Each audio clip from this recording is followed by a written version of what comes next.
record button. And what I'm going to start with is going to be a case study.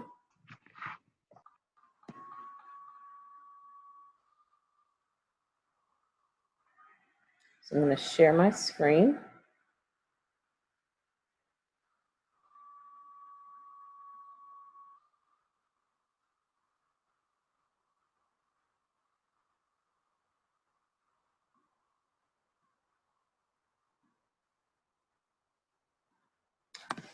Can you guys see the screen? Yes. Thank you.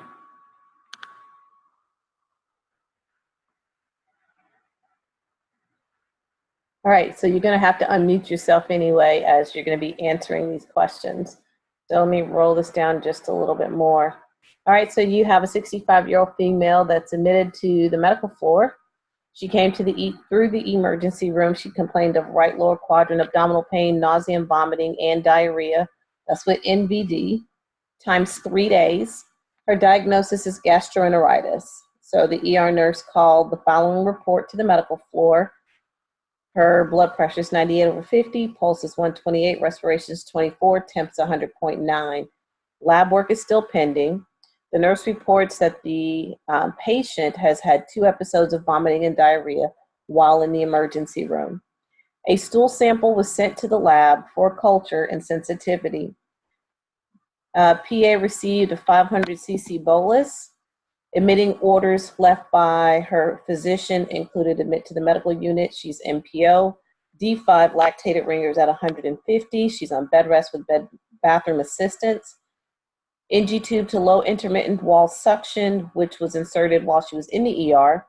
Bottles Q4 with orthostatic readings.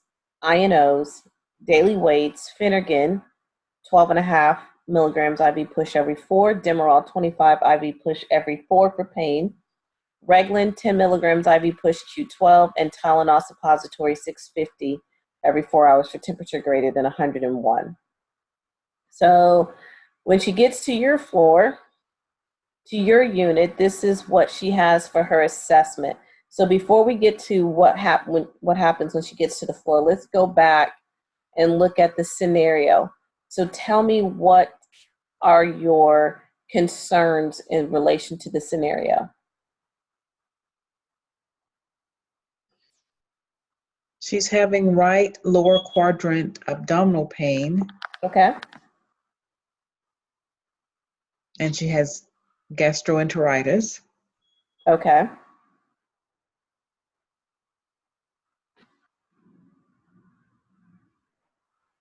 Vomiting and diarrhea, and that she had that for 3 days. And even while in the emergency department, she actually had diarrhea and I think vomiting. She had 2 episodes. So it's still continuing. Anything? And her blood pressure is low. Her blood pressure's low. Okay, I like that. What else? Her heart rate is, she's a little tachycardic. Little? She's a lot tachycardic. Well, she's a lot. Yeah, 128 is a lot. I mean, it's definitely not 180, but more higher than where it should be. All right, so even after a 500 cc bolus, where are we? And yes, she does have fluid loss, electrolyte imbalance loss. She has a fever. So what other? We've given her this bolus. Is she better, the same, worse? Where is she? Her heart rate has come down. Her blood pressure went up a It's little. relatively the same. Yes. But what's significant about her orthostatic BPs? If anything. When she stands, her blood pressure is lower. Okay. So what does that mean? She's dehydrated. She's still dehydrated, and it's dropping. So her blood pressure is getting lower, and her heart rate's getting higher. Or it's still, from her lying position, it's going up. Is that not correct? Yes, that's correct. Okay. I know you're like, getting higher, I don't see that. So usually orthostatic is lying down, sitting, and I think this is a typo here on the second one, and then standing. She's cool and pale. So cool, pale, clammy skin usually is, a form of shock. She has flaccid turgor.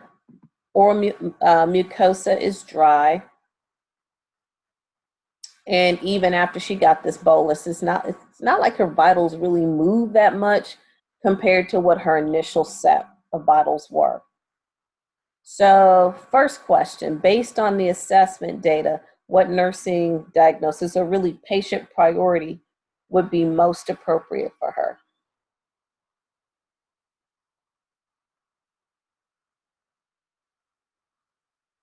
What patient priority would be most appropriate?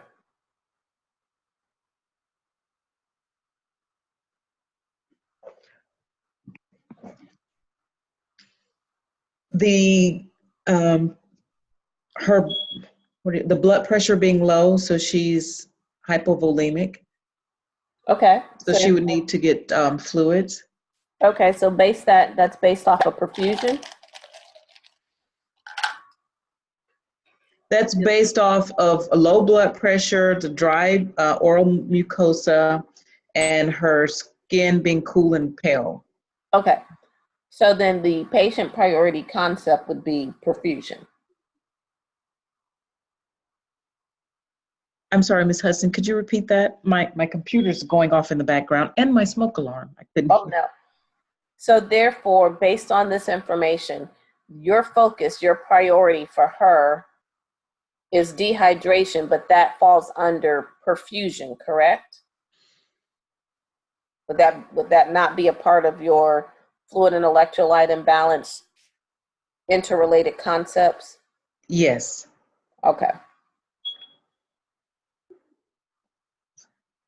So we have fluid volume deficit, which is dehydration. She's thirsty, her mouth is dry, she's asking you for something to drink. Can she have some water? What should you tell her?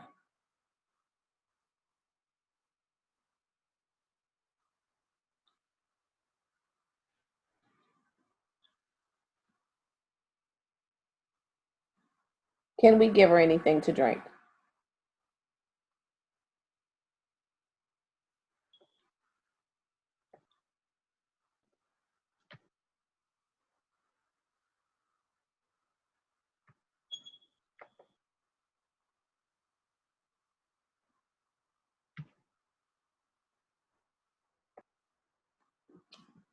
It's only two of you on here. I'm so sorry, but it's one of the two of you need to answer.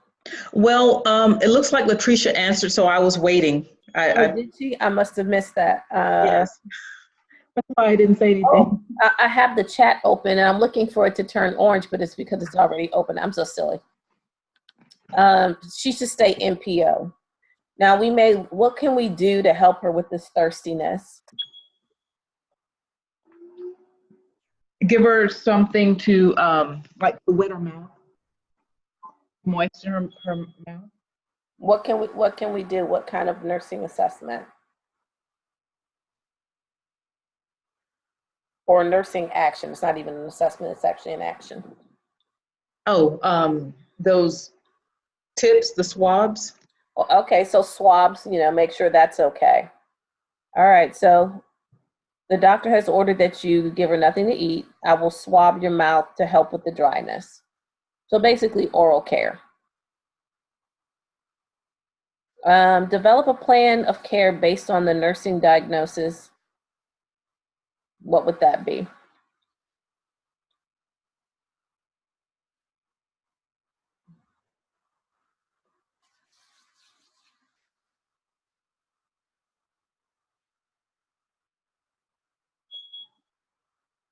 Well, the IV infusion. Right, we're just talking about a plan of care. Oh, the plan. So basically they're looking for, again, it's the patient priority. So what was number one? Number one was to resolve the fluid deficit. Okay, so that's what we're going to focus on. Oh, okay. We're going to focus on the fluid deficit. Here's our lab values. Anything abnormal? The sodium. Okay. Potassium. Yes, potassium. Yeah, potassium's 3.5 to 4.5. The chloride is low also. The chloride, okay. I can't remember magnesium. Magnesium, oh, the magnesium is low. Normal is 1.5 to something.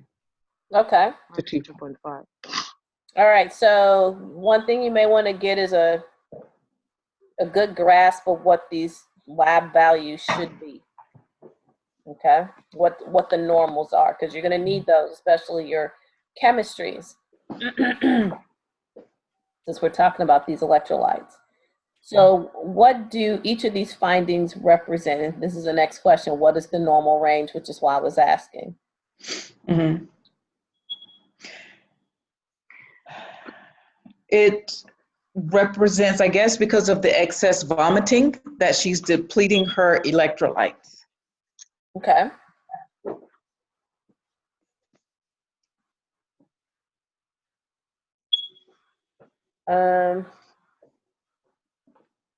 Well, it's not just vomiting. What else does she have? She was vomiting. She's dehydrated. That's one. Can you scroll? Are you able to scroll back up? I don't remember. Yep, hang on. Uh-oh.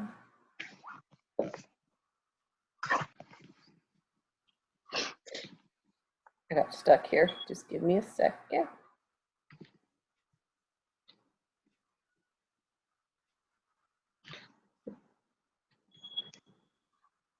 Is it going back up? Yes. No. Hold on. You're like, no, it's not moving.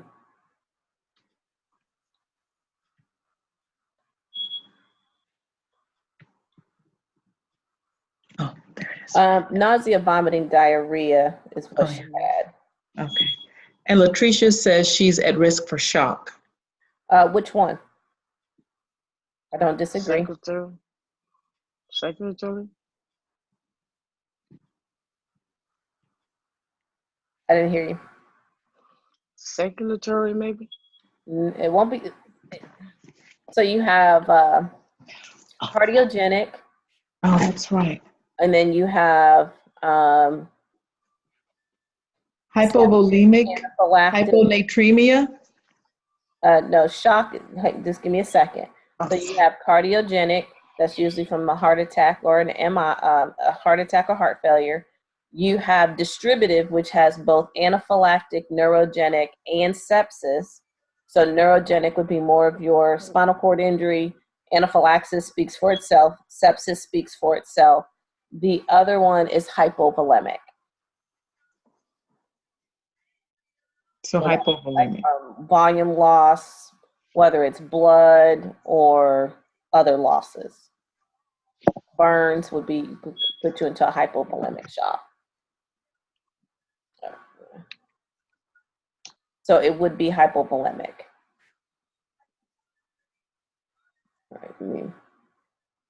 All right. Next question. Based on these findings, can you see the next question? What would the priority assessment for this patient be? The potassium is dangerously low, so you want to try to find a way to correct the potassium. Mm-hmm. So, yep, the potassium's low, so you want to figure out, you want to make sure you get that up. What else? What about sodium? Sodium is low too. It's low as well. How are we going to fix that?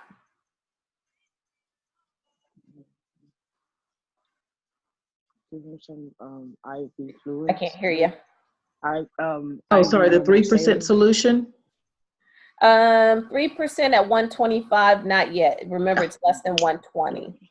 So you give them 0.45 or. So you might give 0.45. So you may give D5 half an S. Okay. Does that make sense? Mm-hmm.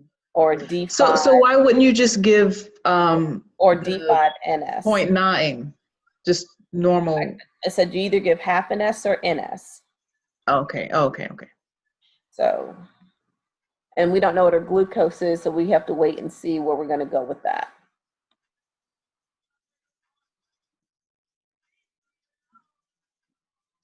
All right, so sodium chloride and magnesium and potassium.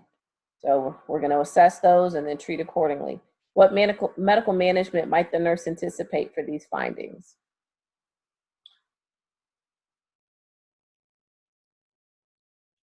ECG monitoring. ECG monitoring, absolutely.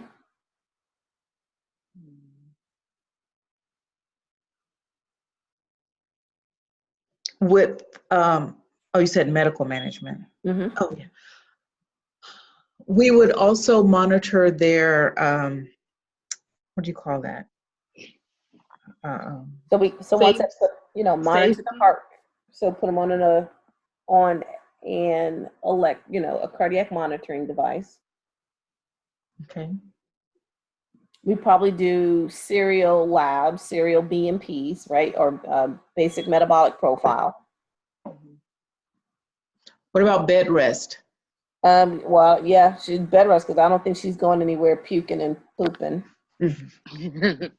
But just say, So that would be a definite good one. They may do a urine, make sure everything's good, kidneys are working fine. And if she's dehydrated, what would you expect the urine to be? Straw color or more close to tea color? It would be it would be more concentrated if she's dehydrated. It'd be concentrated, so it'd be more tea color. Tea color. Correct. It'd have low urinary output as well. Okay. Okay, so here's our 12-hour shift INOs. She's gotten 1,500 by IV, and this is her output. 1,500, so she's putting out more than she took in. Mm-hmm. Yep, her output is definitely more. It's still a lot. I mean, she's putting out 2,700. So she has an output of an extra 1.2 liters. Would that be correct? That sounds good. So are we completely correcting things, or, are we still kind of losing this battle? It looks like we're losing. We're losing a little bit. So, we notice that this is out of whack. Priority should we do at this point? We should look for signs of fluid volume deficit, and then we'll talk about what those signs and symptoms are coming up. Interventions, call the doc. And now we need to control the diarrhea. We need to control the vomiting. They do have Phenergan though, right? Mm-hmm. Okay. We're on day 2. And we're going to monitor for shock as well. We're on day 2, and this is what we have.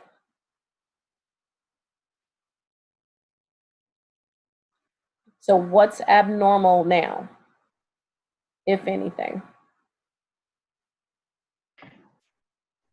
She's having muscle cramps. Her blood pressure when she stands still drops.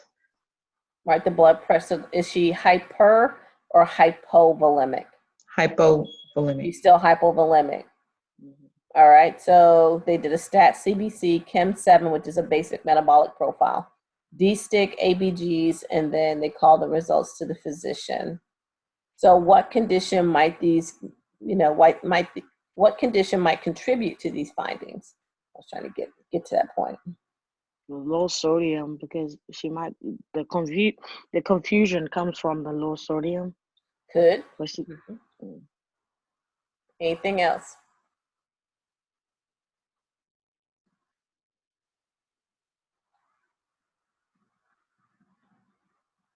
Muscle cramps, maybe from the potassium, low potassium. Right, potassium. Okay, so these symptoms are related to hyponatremia is what she's having. The confusion, the fluid volume excess. The cramps I would probably attribute to the potassium, but the natremia is primarily her problem, as you remember from Tuesday's lecture. And she is 65, so would she fall in the elderly category? Borderline. Okay. Yes. I didn't say old, old age. That'd be like 85 and up. Mhm. All right, so nursing actions while you're waiting on the lab results.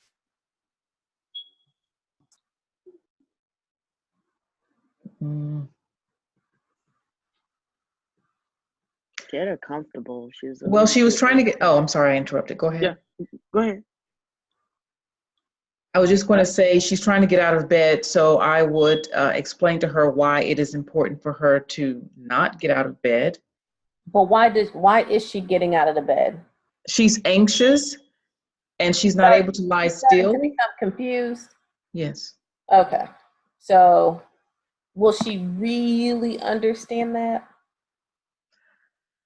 No. No. So somebody's gonna have to monitor her until we start leveling up some things. Okay.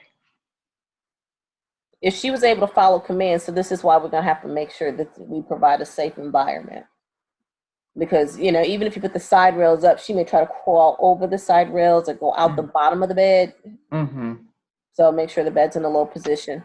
All right, so they tell you that now look at her sodium. It's 117. So now what do we want to do? That's even lower than, The 128. yes. Now she Call needs the that doctor. 0.3. Okay, we're going to give the doctor, the nurse, it says that we put the call into the physician. Okay. What do you anticipate? That 0.3, sorry, that 3% sodium. 3%, absolutely.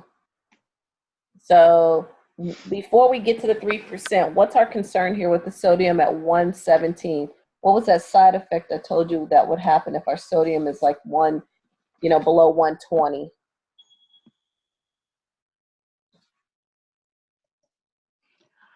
Seizures or her central nervous system problems.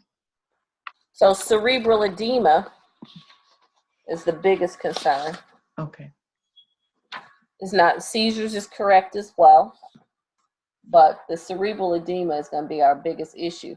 And if you look at hypovolemia or the sodium, one of the things we talked about was belly cramping as a sign and symptom. They would be lethargic or tired, or the deep tendon reflexes would be diminished. They won't be drinking or eating. They'll be thirsty, but they'll have a loss of appetite. And they will have orthostatic hypotension. So that's the reason why the physician ordered those to be done. Mm-hmm. Okay.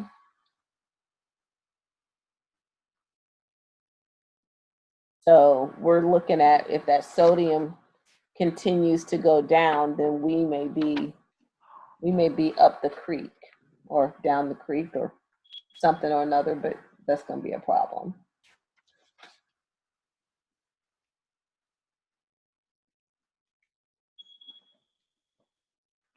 So free water restriction. Not even for the NG tube. Neuro checks, safety precautions, strict INOs, and then check a weight. Serum sodium, urine sodium, and then specific gravity. What will we expect the specific gravity to be? Increased. It will be high. Like what? 1.002? Above that. Maybe above 1.0025. It'll probably be close to 1.02025 or greater. Okay. All right, what order should you anticipate? I think someone already said the 3% saline. Are we going to keep him on med surg?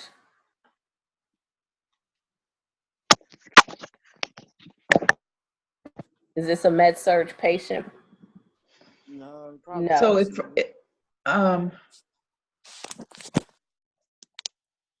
What's your question? she's a little more critical at this point. She's very critical. I mean, not a little more, she's more critical at this point. Right. So as Latricia says, she needs to go to the ICU. She's too critical to be managed on the floor. And the reason being, we need hourly INOs. We need, lab values drawn. We need to give this 3% saline, at a low rate and a slow rate. So are we equipped as med surg nurses to handle that on the floor?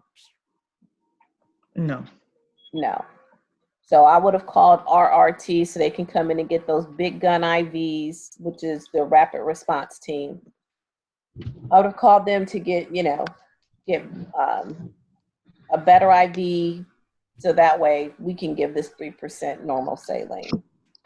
And then we want to make sure we monitor to not put her in what electrolyte imbalance when we're giving her the 3%.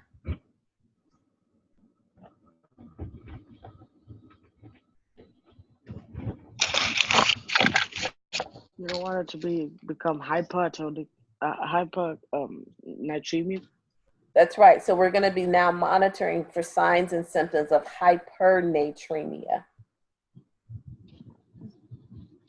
So anytime you're giving somebody something for a low number to correct it, then you have to make sure we don't swing them on the other side. And now we give them a too high of a number, and vice versa. So if we are looking at lowering a number, we don't lower them too low that now we give them the hypo condition. Does that make sense?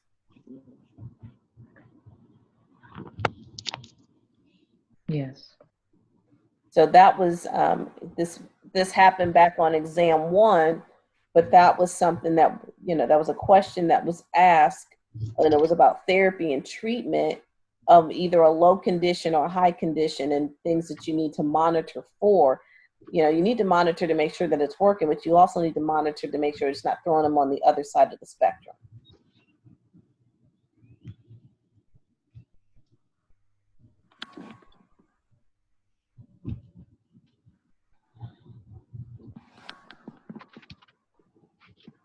All right, questions about that?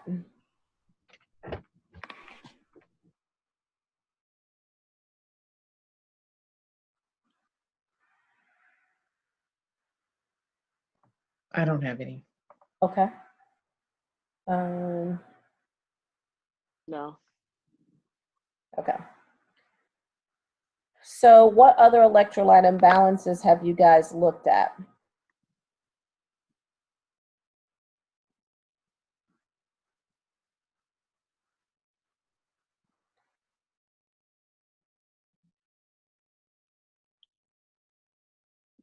The potassium ones.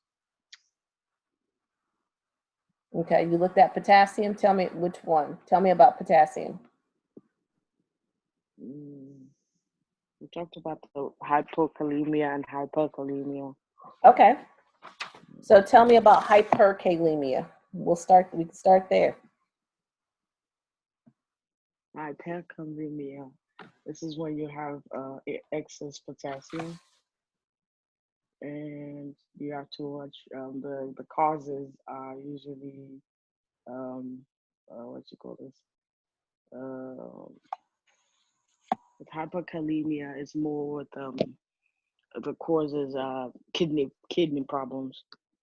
If something is wrong with your kidney, it might yeah. And I forgot the rest of the causes and the symptoms. So you have a prominent U wave and your muscle cramps. You're gonna have a distended abdomen. Yeah. Okay, so let's kind of back up a little bit. So we're talking about hyperkalemia, correct? Yes, ma'am. Okay, so if the potassium level is high, what would we be expecting to see with hyperkalemia?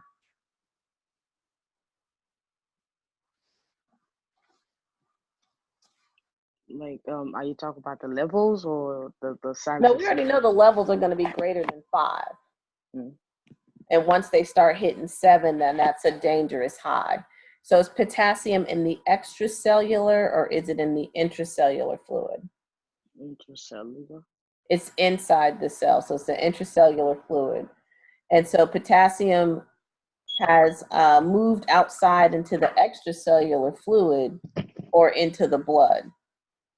So when we have too much, then the cellular movement of K from inside the cell to outside the cell has occurred. So like in burns, then you'll have a fluid shift where the potassium will move from inside the cell to outside the cell.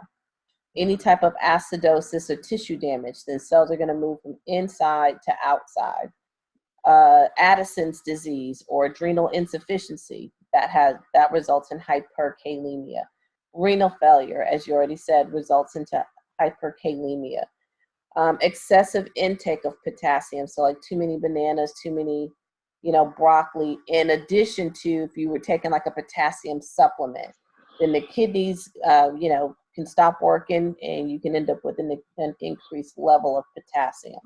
If you're on diuretics, certain diuretics that are potassium sparing, and potassium sparing basically means that when the person pees, those electrolytes do not go into the commode, they actually stay in the body, correct? Yes. So that would be something like spirulactone. Some of your ACE inhibitors do the exact same thing. NSAIDs, so those non-steroidal anti-inflammatories.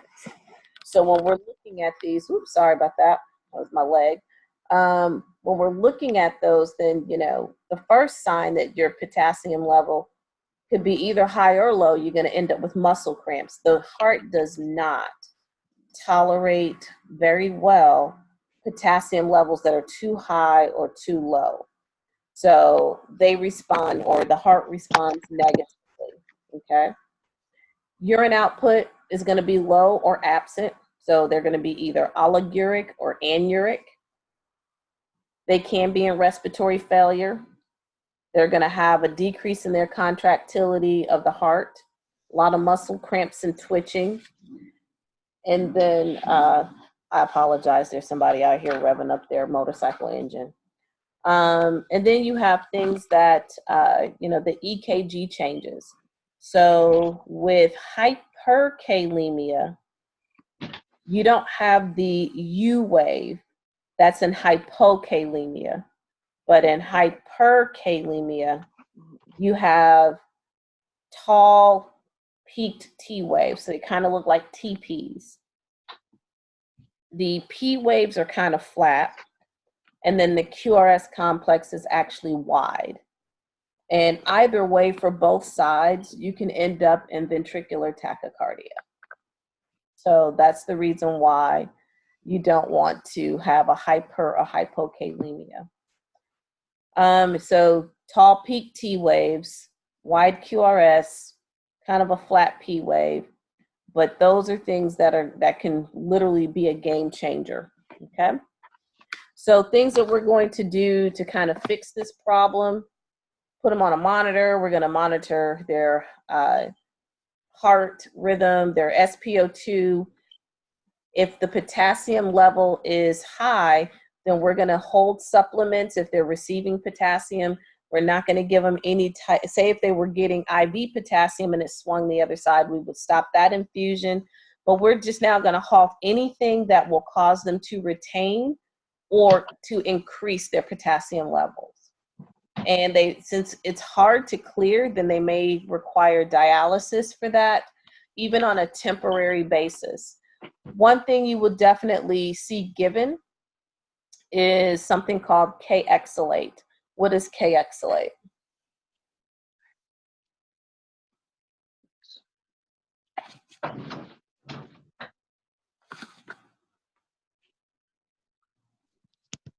It's You use it for to break down the potassium. First, what is it? What is K-exalate? The sodium pious. I just want a name, like, you know, if I say what is Lasix, Laxative. then you tell me it's a diuretic. What is K-exalate? A laxative. It is a laxative or cathartic, so it's going to make them crap. Okay, so they may get a K-exalate enema, or it may be PO K-exalate. But what it does is it causes the sodium to be absorbed in the GI tract, which will promote the excretion of potassium. But you need to make sure patients have bowel sounds, right? So you need to check bowel sounds before that. You can give Lasix because you know that Lasix is definitely a potassium wasting med. So you can give them Lasix or thiazides or something of that nature to help pull off the potassium. You may see hypertonic solutions of glucose and regular insulin given. There's a cocktail where they give K-exalate, regular insulin, and some glucose to help pull out the potassium. So it causes the potassium to be pulled back into the cell and out of the extracellular fluid. So in hyperkalemia, potassium is moving from inside the cell to outside the cell. So we're now trying to shift it back inside. So those will be some interventions that will be done to help fix that particular concern. On the other side, where you have hypokalemia, so this could be, you know, if you're out there sweating, this could be from, you know, potassium wasting medications like Lasix, so the patient may be on that. And so now what ends up happening is that we have less K in the blood. And so now we have, or inadequate intake of potassium. So that could be the patient's NPO, the patient's had, you know, vomiting, anorexia, maybe too much water intake where we've diluted the potassium. If we had Addison's disease for hyperkalemia, what potassium imbalance would you would expect to see, or what condition or adrenal condition would you expect to see with hypokalemia? Cushing's syndrome, correct. So Addison's is hyper, Cushing's is hypo. I would make a chart, hyper and hypokalemia, and side by side, you know, what's the causes, what's my signs and symptoms, how am I going to treat it? And that's how I would set that up. Make sense?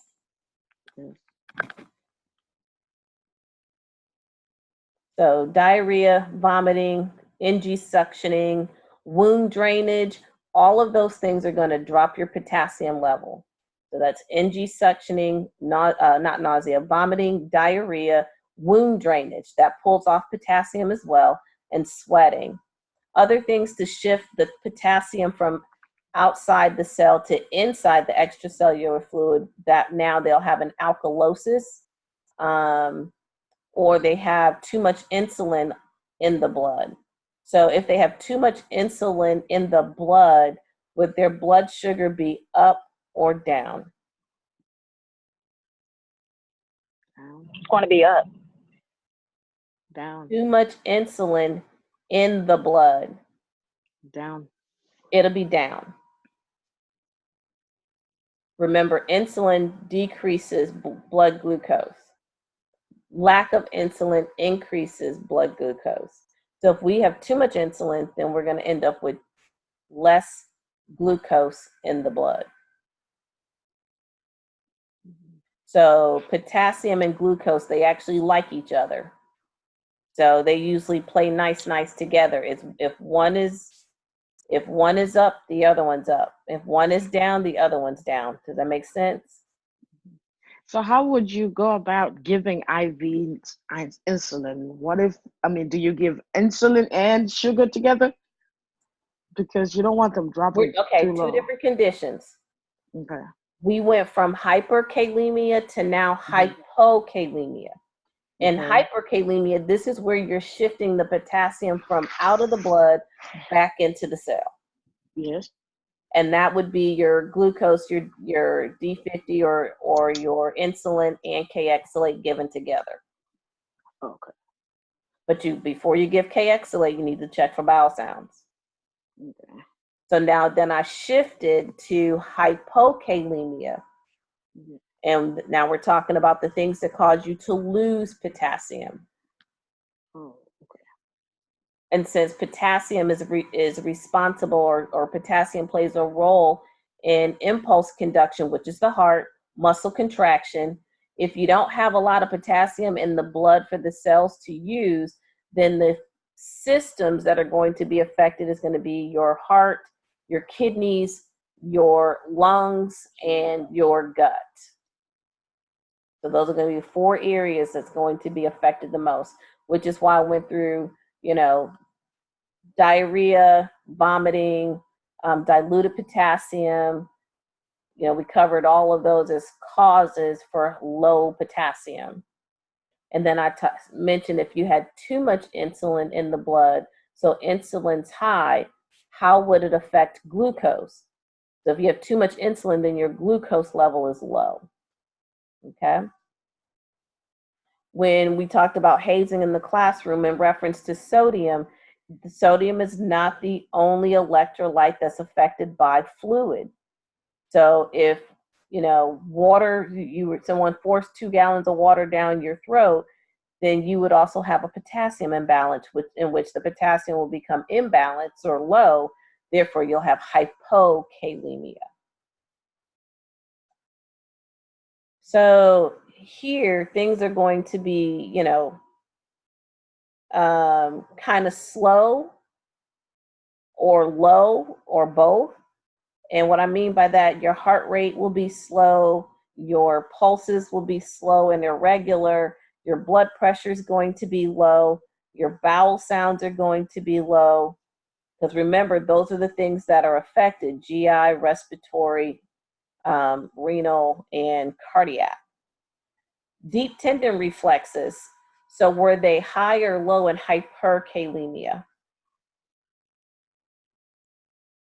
High. They were high. So here in hypokalemia, you're going to have decreased deep tendon reflexes. And that's because if we don't have enough potassium, are we going to have muscle contraction? No. No. Potassium causes nerve impulse conduction, or it causes muscle contraction. So anything where muscles will have to be contracted when the potassium is low, it's not happening. Extremities as a late sign, they could be flaccid, so the patient may not be moving around or moving anything. So those are things that you want to look or consider there. What about orientation, and will they be very energetic, or are they going to be weak?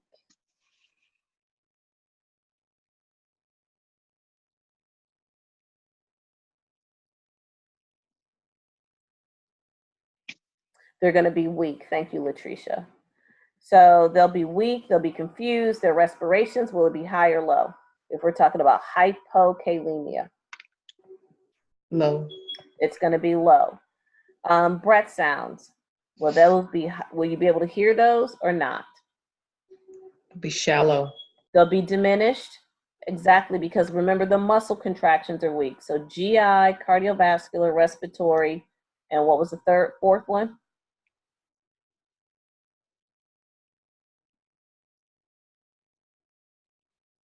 I told you 4 systems were affected: GI, cardiovascular, respiratory, and renal. So all those systems are going to be low functioning. All right, EKG changes. Before we had tall peak T waves. Will they be that now? They'll be flattened. They're going to be flat or inverted. And what inverted mean is if your T wave was like this this line is kind of what they call the isoelectric line. It's kind of like the baseline. So if your T wave was like that, it's now going to be like this. So basically, it's going to like almost like a 360. So it's going to flip and go the other way. So now it's going to be below that isoelectric line. This is where you get the prominent U wave that someone talked about earlier, but the U wave is in hypokalemia, and it's right after the QRS. It's like you can put a little pill inside of it to accentuate this no, the U wave comes after the T wave. Never mind. So you'll have a flattened T wave, and then there'll be another wave right after that, which is known as a U wave. So your ST segment will be depressed. Your T wave can be inverted. Your T wave will be flattened instead of peaked and tall, and then you'll have an extra wave that's not your P wave directly after your flat T wave. So leg cramps, urine up or down?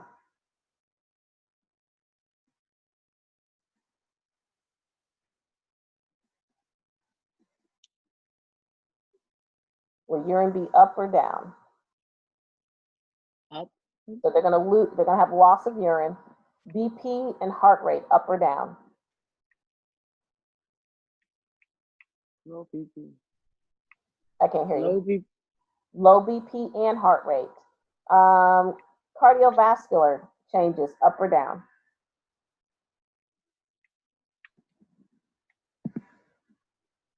It'd be tachycardic.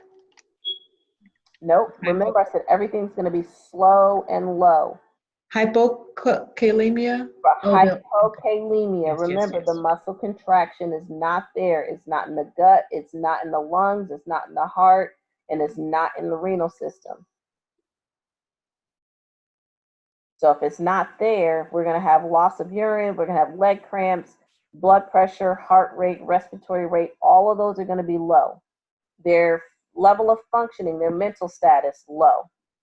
The changes in their ECG, when you get that prominent U wave in that ST segment depression, where the ST segment now is below the isoelectric line, that opens up the door for the QRS to become more widened and then go into VTAC. So they'll have cardiovascular rhythms that are very lethal. Your 3 lethal rhythms are ventricular tachycardia, ventricular fibrillation, and asystole. So they're going to hit those before they get to asystole at some point. If you get to a patient, they're in asystole, they've already, succumbed to 2 stages. You're 2 stages behind. Okay. So if we have a person that has hypokalemia, are we going to give them Lasix?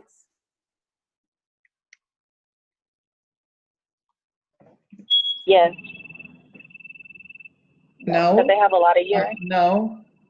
We won't. Because. So think about what's going on here. We're talking about potassium. Lasix, which is a loop diuretic, Lasix is responsible for you peeing off your potassium and sodiums and other electrolytes. So if you give them Lasix, they consider Lasix or furosemide a potassium wasting diuretic. Now something like spirulactone, that is a potassium sparing diuretic. Does that make sense?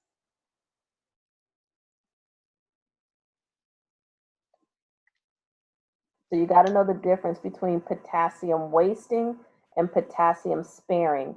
Meaning, when it says sparing, it's like if you've been spared going to jail, do you go to jail? Not this time. Exactly. So if you've been spared from something, then it means you don't go through it. So if the potassium is being spared, it's not going out in the urine. It's staying in the body. When you're looking at medications that are potassium wasting, those leave the body. So they're being wasted out through the elimination system, whether it's, poo or pee, but it's coming out. Other things we want to look for is the magnesium levels, because they may go down as well if the potassium is low. So magnesium and potassium sometimes follow each other. It is hard to get your potassium levels up if your magnesium level is too low. So if you're in clinical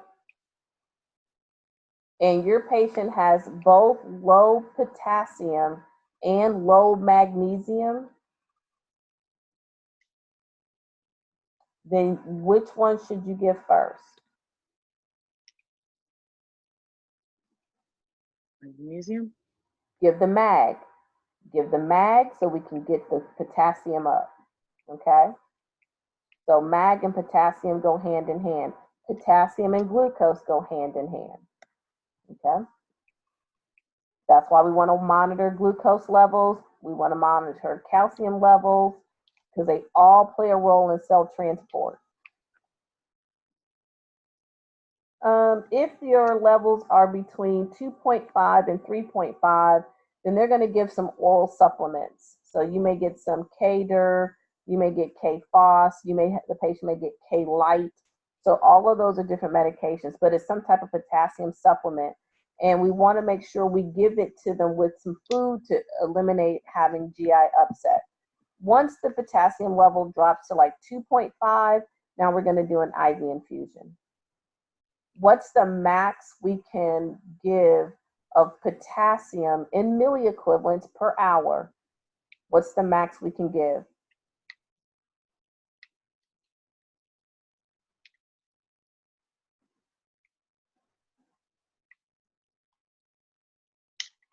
Not 12, a little bit higher.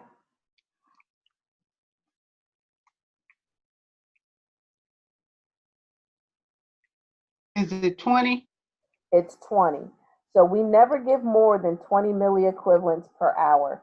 If your patient is getting or receiving 10 milliequivalents per hour, then they need a cardiac monitor, hands down. We just don't play Russian roulette. But we also have to look at the IV site. We need to make sure that it's not infiltrated.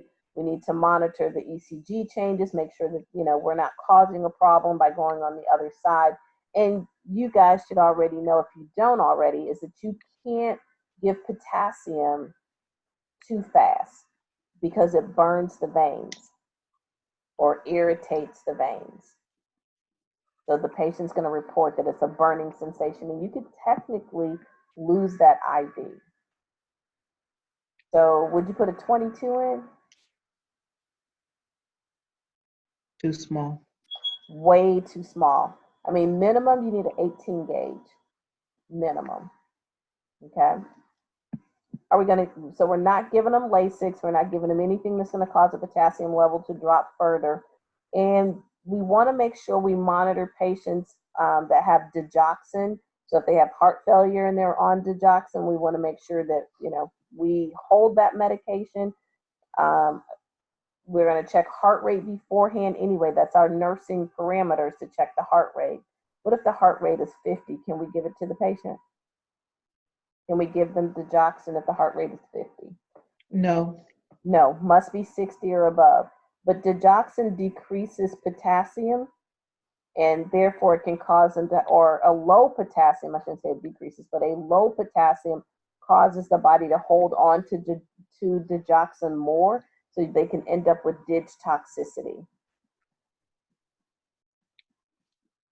So that's why we want to, make sure that we're doing all things correctly. If we're trying to increase, what kind of dietary things can we do to help increase the potassium?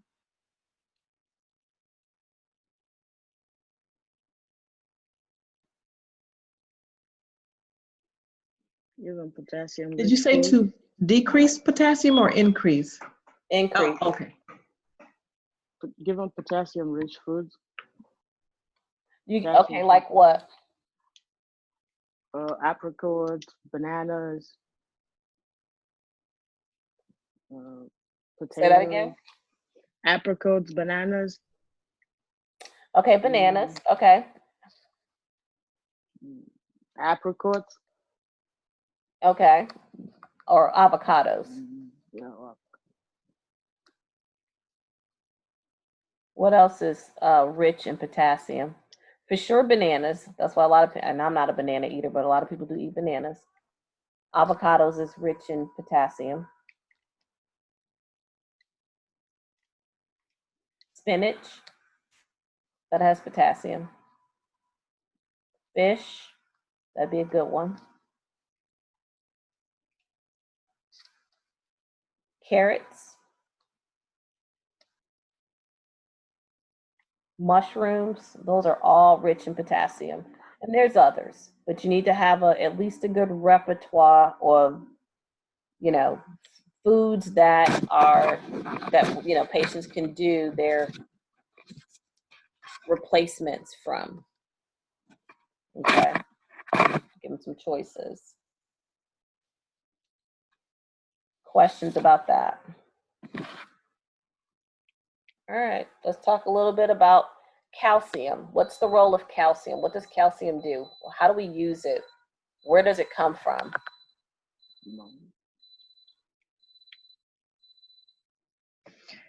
It promotes strong bones. Okay. All right, so it plays a role in bone formation. We know bones calcify at 8, right? So that means our teeth will be a part of that. It's also responsible for muscle contraction as well. So it looks at muscle and nerve function, cell function, blood clotting. So calcium has a significant role in the body system. Bones will be affected, GI will be affected, kidneys will be affected by, and the heart can also be affected by potassium. I mean, not potassium, by calcium. Okay. So it's usually absorbed in the GI tract. So if you have celiac disease, will that increase or decrease your calcium level?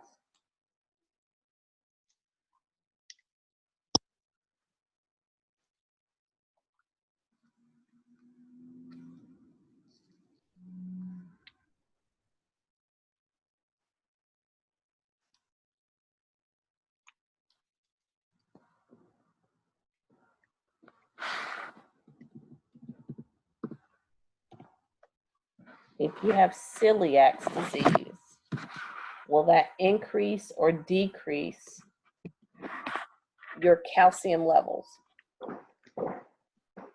It would decrease it because there's malabsorption.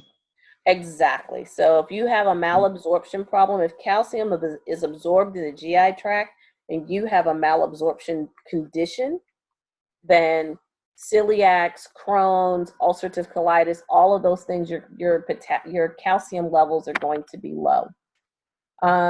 We need vitamin D to help absorb calcium, right, or to give it better uptake. And usually, if there's a kidney issue, or because not potassium, calcium is excreted by the kidneys, so you can eliminate too much of your calcium levels through your urine. This remember in class I said that there's two electrolytes that seesaw each other, so they're basically inversely related, or have an inverse proportion. Do you remember that? Nobody remember that? Where is your calcium coming from? Where's your calcium made in the body?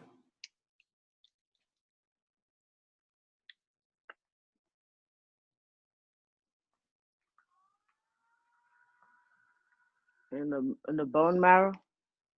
Not bone marrow, but parathyroid glands. Aren't the parathyroid glands responsible for calcium?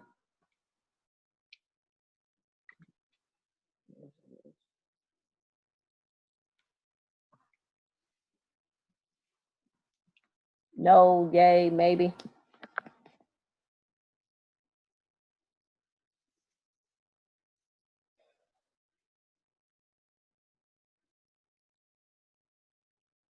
Yes. Thank you, Latricia. So your parathyroid hormone is responsible for your calcium levels.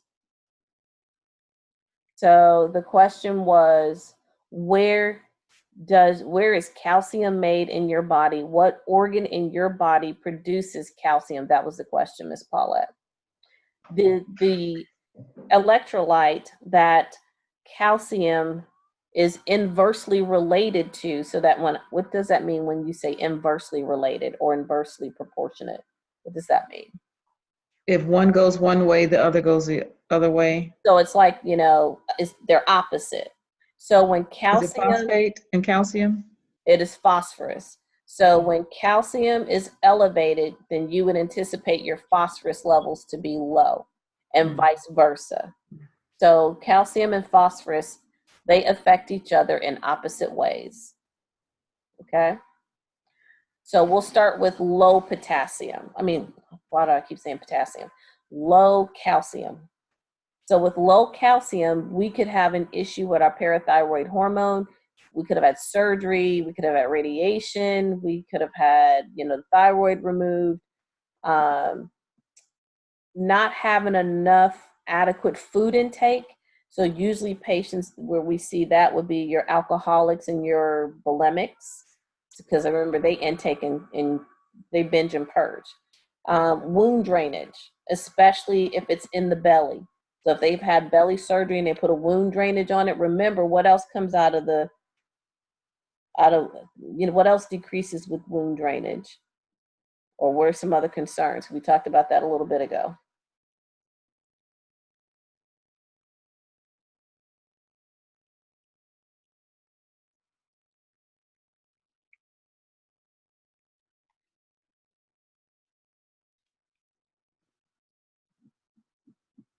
I'm gonna keep going. We've already talked about celiac disease and Crohn's disease. Since vitamin D helps with the uptake of calcium, then if vitamin D levels are low, can we really uptake calcium really well? Will calcium be absorbed? No. No. Chronic renal failure, that we have excessive excretion of calcium, so it becomes wasted. If our phosphorus levels are high, then we would expect our calcium levels to be low. And then we have certain medications like mag supplements, low calcium supplements, laxatives, loop diuretics, calcium binders. All of those can drop the calcium levels. So mag supplements decrease calcium levels. What about your paraplegics?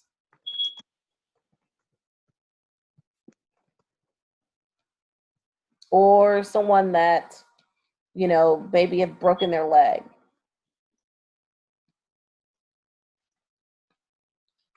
Will that improve their calcium levels or make their calcium levels more diminished?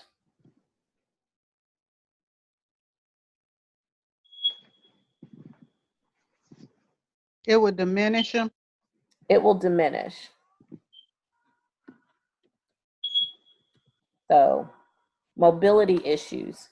Anybody on long-term bed rest or, bed rest for an extended period of time. And remember, that also causes muscle wasting. All right, so with low calcium levels, will your patients be alert? Remember, it plays a role in cell function, cell contraction, muscle and nerve function. So if it's low, would you be awake and alert, or would you have altered mental status? Altered mental status. Correct, altered mental status. In hypocalcemia, they end up with hyperactive reflexes. So they have an increase in deep tendon reflexes. They can also have muscle spasms that'll be, in the feet and then the calves. They can also develop seizures.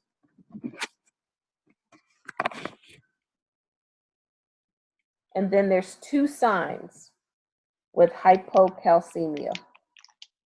What are those two signs?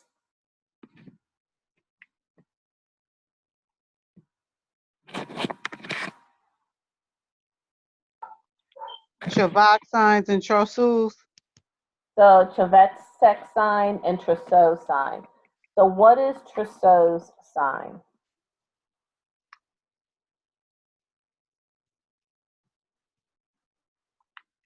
It's when you tap the cheek.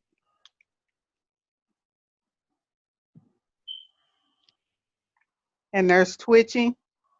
Is that correct, guys? Someone said face nerve. It's the facial nerve. Nerve number. Is Trousseau's sign even the facial nerve? No, the Trousseau is the one that you put the blood pressure cuff. Exactly. So here you put the blood pressure up on the humerus, you know, where it normally goes anyway. And, you know, you hold it, you inflate it above the patient's normal systolic BP. So if my blood pressure is at, you know, 103, you're going to inflate the bulb all the way, you know, to 120. And then you're going to hold it for 3 minutes to block or, you know, occlude the brachial artery. Therefore, we're not getting any blood flow distally. Okay. So if they have hypocalcemia, then we should see some neuromuscular irritability develop. And now we start having spasms of the forearm and the hand.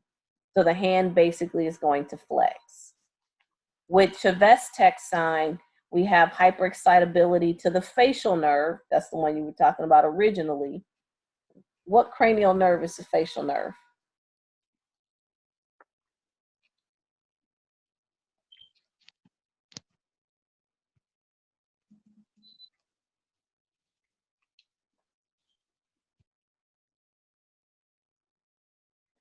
What cranial nerve is the facial nerve? There's 12 cranial nerves, so which one is this one?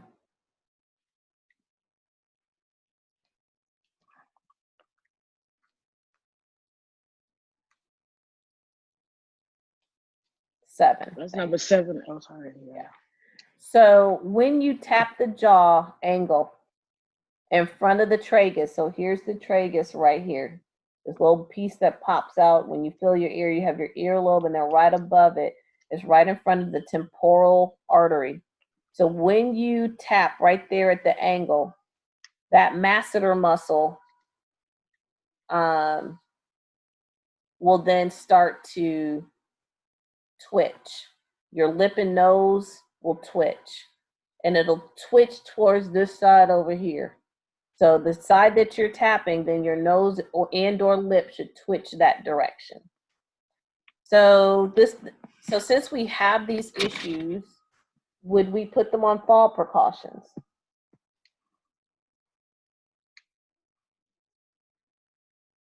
Yes or no? Low calcium, would they be on fall precautions?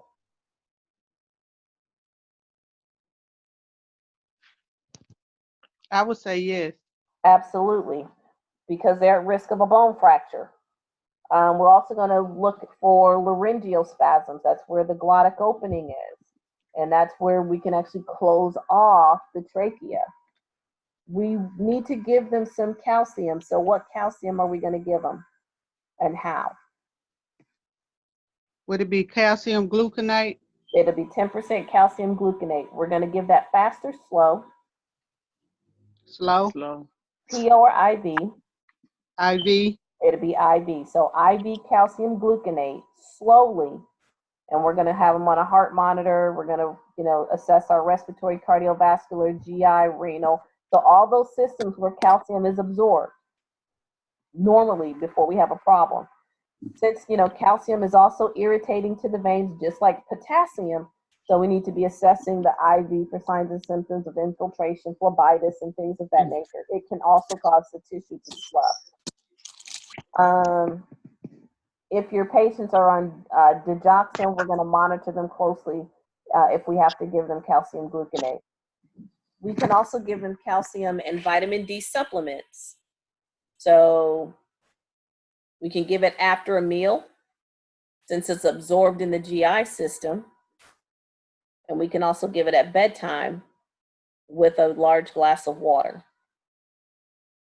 If their phosphorus levels are elevated, then the physician may, order something like a Tums or some type of aluminum preparation, like an aluminum preparation Tums, something like that, or sodium Tums to help decrease the phosphorus level in order to increase the calcium level. Foods that are rich in calcium. Dairy products. Dairy.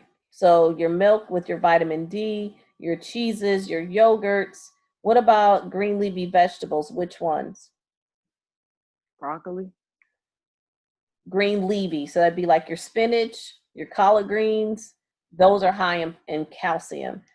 Fish is high in calcium. It's more like sardines, though. I don't like those. Ew. So those are some foods that can be given. So we've done hypo and hyperkalemia, and now we've just finished hypocalcemia. And what's normal calcium level?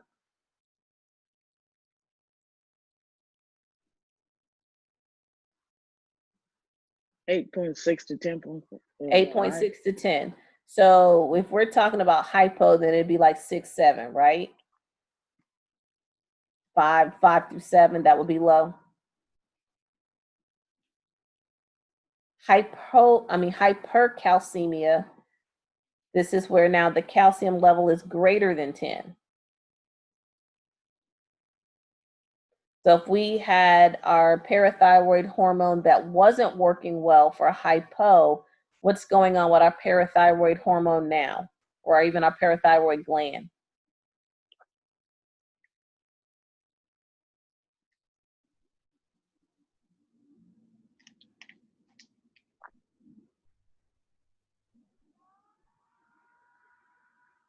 What's happening to the parathyroid gland? It's overproducing. Thank you, Latricia.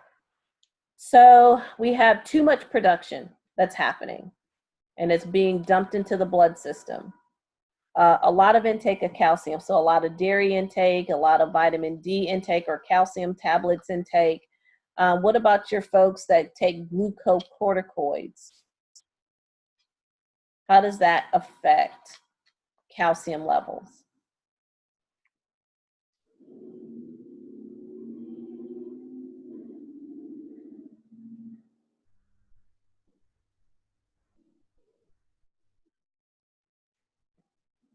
How do glucocorticoids affect calcium levels?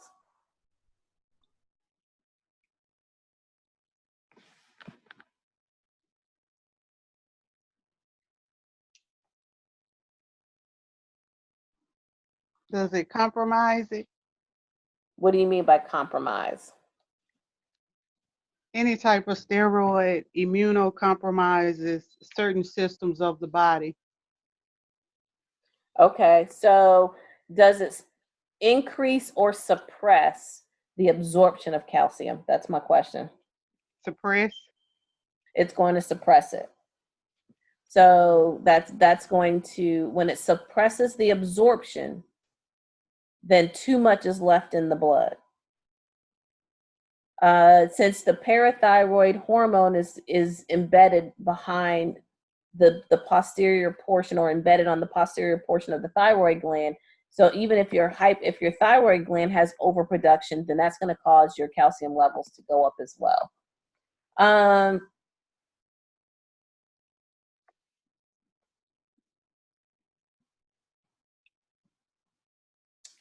Adrenal insufficiency. So what condition is that? Addison's. Addison's. And then folks on lithium, that affects the parathyroid, so therefore the phosphorus will be too low, so it causes the phosphorus to drop. Therefore, the calcium levels would do what?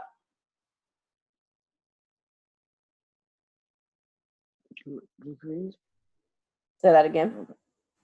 When your phosphorus levels are low, what happens to the calcium levels? Increase. Increases. Thank you. I didn't hear you. All right. So here, our patients are going to be super weak. What were they before? when it was hypocalcemia? No, excited. Well, remember, we didn't have enough in the blood. So they were actually more confused. Here we will see absence of their deep tendon reflexes, absent-mindedness,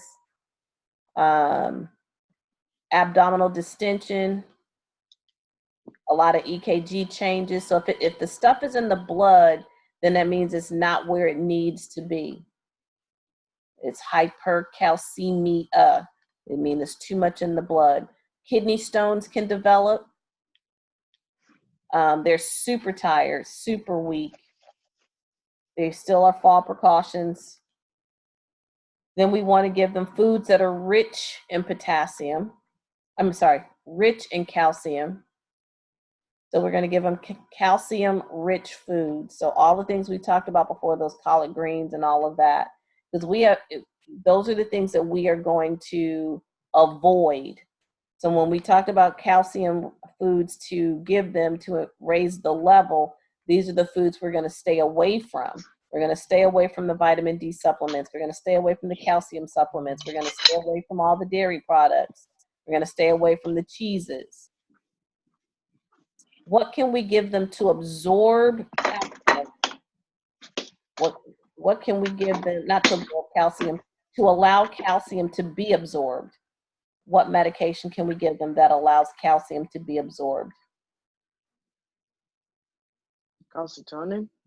Calcitonin or biphosphates, prostaglandins, all of those, they will help. They're called calcium reabsorption inhibitors. So they prevent the reabsorption of calcium, right? Mm-hmm.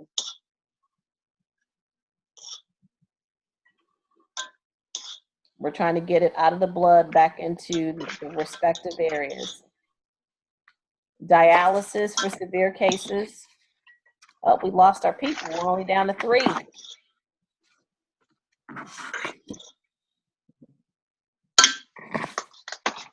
Did you say you give dialysis? If it's too much in the blood, remember it's hypercalcemia. Mm-hmm. So if you have too much calcium in the blood, then we got to get that out. That's not normal. We need to be able to get it back into the respective areas, the GI area, renal areas, etc. Before, we were given drugs to put calcium back into the body system as a whole. Because remember, we did hypocalcemia. Now we have too much and we need to get it back to the respective places. And sometimes we just have to pull it off through dialysis. And that'll be your severe cases. But calcitonin is going to be your go-to. Biphosphates, prostaglandins, aspirin, NSAIDs, all of those will help increase or shift the calcium out of the blood back into the respective areas. All right, so we have about 10 minutes left. So just kind of wanted to get your thoughts on, on what you guys have been doing to keep yourself afloat.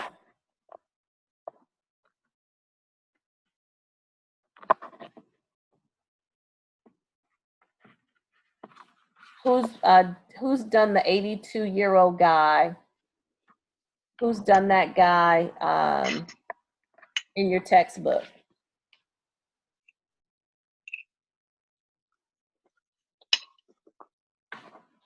Right, trying to differentiate signs and symptoms. Okay, that'd be good. Yep, that's a good place to start. So which ones have you done?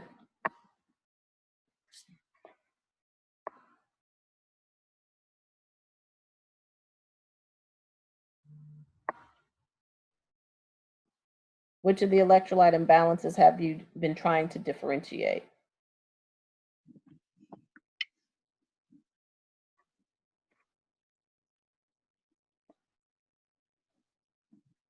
Okay, potassium and calcium. Hopefully this helped.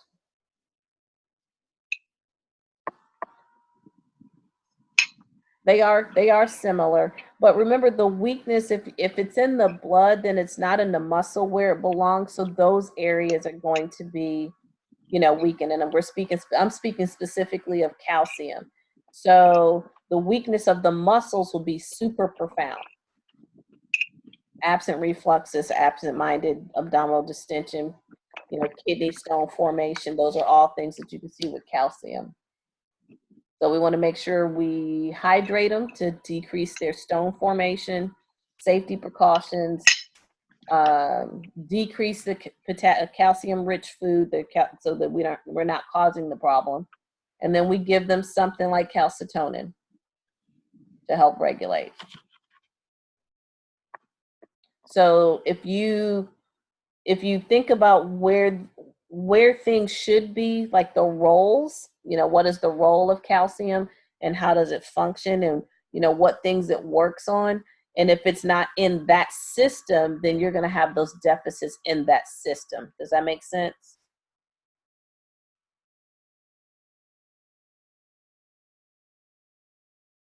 Okay.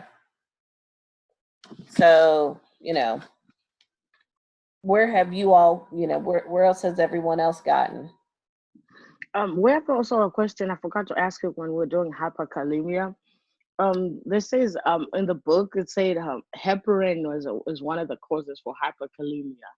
So we can see why in the calcium level because of the clotting factors, but with the heparin and potassium, how do they correlate? How does heparin cause hyperkalemia? Yeah. Because it induces aldosterone suppression. Oh, okay.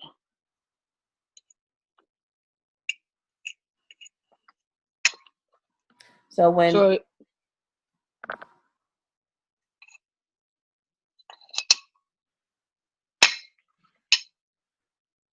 So you're saying aldosterone suppression, like with Addison's? No. So when your body's going through the renin system, Mm-hmm. so then it gets to when that angiotensin 2, that potent vasoconstrictor, then it activates the aldosterone. That's what I'm talking about. Okay, thank you.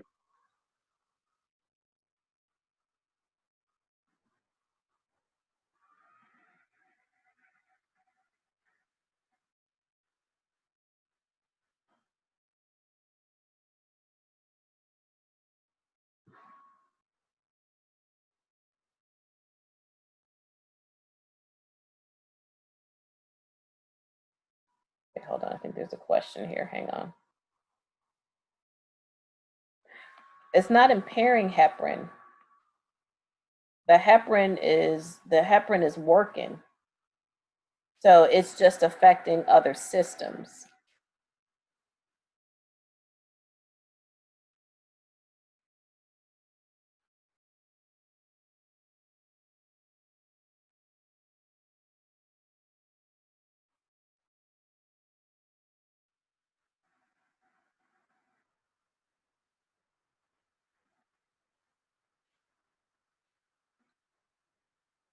Oh, someone says, oh, okay. So have you guys looked at those case studies that's on your side of the house?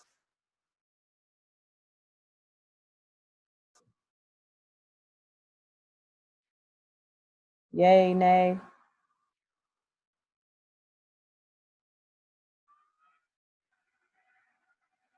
Have you done any of them? Oh, you haven't worked on them? Okay, may want to start working on those.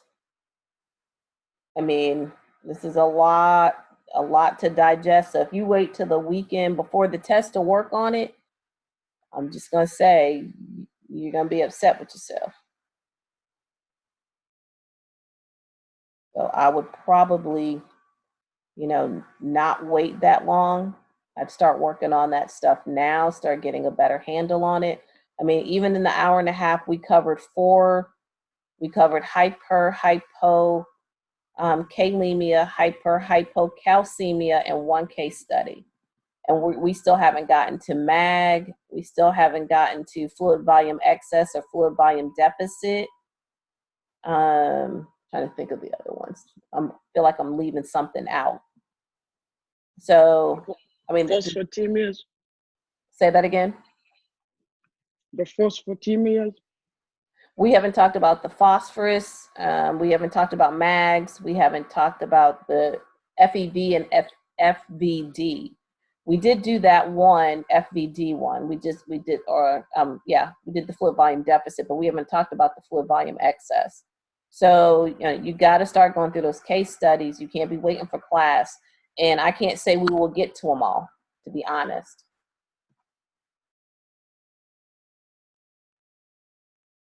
So you just, don't be waiting on me to get to it.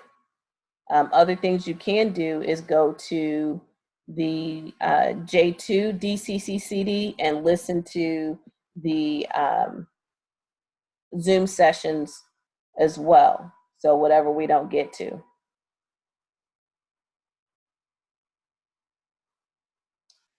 But if you're waiting on me, then, you're setting yourselves up, because you guys should be coming to this table studying for an hour and a half before you even get to me. So the class is, I believe, 3 credit hours or something like that per lecture. Would that be correct?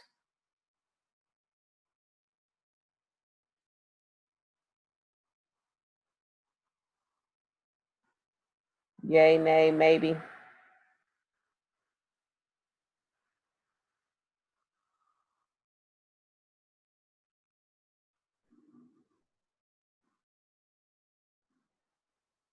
Okay. So, you got to do the work. I mean, part of this is a hybrid program. And that hybrid program allows you to not be on campus for those full credit hours of coursework, which means that other coursework would be the reading your materials before you come, doing some of these case studies before you get there, so that way you have questions. Otherwise, this really isn't going to mean anything. It's just going to be all I see is a bunch of electrolytes, and I don't know what to do with it. So, I'm trying to help you guys do the right thing the right way, but I can only tell you it's up to you whether you follow. And I feel like I'd be saying the same thing a lot, because, here on the Zoom session, how many of you were prepped to cover these hypers and hypokalemias or calcemias? So you're waiting for Zooms to be the holy savior. And sometimes, depending on time frames and constraints and this and that, they may not all be covered. And I want you guys to be successful, but I feel like I'm wanting it more than you guys. And I said that in class. This is another example. Because one of those case studies was already on your side of the house. It wasn't like it was some ancient secret. So you got to be staying on top of it, so that way you guys can be successful. But I don't know how else to say it. Or you'll be repeating bridge.